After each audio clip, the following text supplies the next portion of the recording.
দেশকে ভালোবাসতে হবে, দেশের মাটিকে ভালোবাসতে হবে, দেশের জনগণকে ভালোবাসতে হবে। আমার দেশ হাসিনার মতো লোক আর বাংলায় এত বুদ্ধি হাসিনার মাথায়, এই বুদ্ধি আর কেউ হবে না, পারে নাই। বিএনপিকে সমাবেশ করবো বিএনপির অফিসে মানে গোপন তো ইয়া রাখছিল, তারা এই সমাবেশ মানিকনগর দিছিল।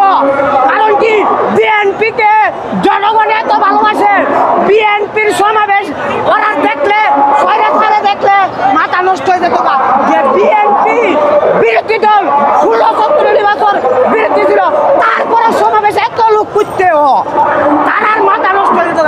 বিএনপির সমাবেশের লোক দেখলেই তার মাথা নষ্ট।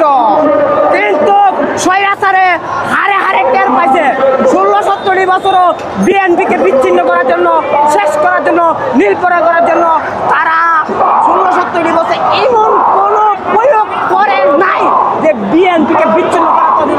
কিন্তু বিএনপি বিচ্ছিন্ন হবে দূরের কথা, আরো শক্তি হয়ে উঠে, আর বিচ্ছিন্ন করে আর বিএনপি শক্তি হয়ে উঠে, আরো বড় দল হয়ে উঠে।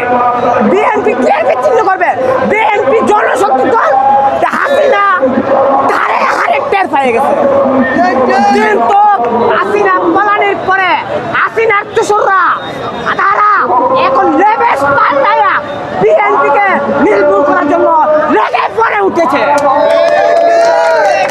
কিন্তু আমি বলতে চাই, যারা বিএনপিতে বিচ্ছিন্ন দূরে কথা তারাই বিচ্ছিন্ন হয়ে যাবে। বিএনপি জনশক্তি দল, খালেদা জিয়ার আদর্শ, জিয়ার আদর্শ, তারেক রহমানের আদর্শ,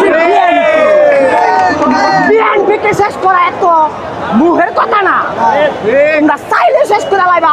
হাসিনা তো 16-17 বছর হারে হারে টের পেয়েছে। হাসিনার মতো লোক আর বাংলায় এত বুদ্ধি হাসিনার মাথায়, এই বুদ্ধি আর কেউ হবে না, পারে নাই। হাসিনা বলাইছে, এতই মোর কথা। আমি বলতে চাই একটাই, সবার আগে আমার বাংলাদেশ, সবার আগে আমার বাংলাদেশ, বাংলাদেশকে ভালোবাসতে হবে, আমার দেশের মাটিকে ভালোবাসতে হবে। তাহলে তারাই জিয়ার আদর্শ, খালেদা জিয়া যেমন বাংলা ছাড়ে নাই, বাংলাকে, বাংলার মানুষকে কত নিষ্ঠুর নির্যাতনের মাঝে বাংলাদেশকে ভালোবেসেছে, বাংলাদেশের জনগণকে ওই আদর্শ আমরা মনে রাখতে হবে।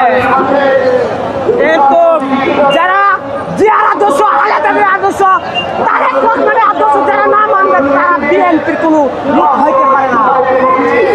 খালেদা জিয়ার আদর্শ, তারেক রহমানের আদর্শ সবাই মানতে হবে, বিএনপির কর্মী যারা আছে।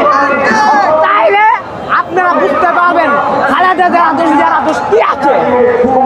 কিন্তু আমার কথা একটাই, দেশকে ভালোবাসতে হবে, দেশের মাটিকে ভালোবাসতে হবে, দেশের জনগণকে ভালোবাসতে হবে। আমার দেশ বাংলার মাটি, বাংলা আমার জন্মভূমি। আমার কথা একটাই, বাংলার মাটি, বাংলায় আমার জন্মভূমি। সবাইকে দেশ ভালোবাসতে হবে, তাইলে আমার দেশকে কেউ বিভ্রান্ত করতে পারবে না।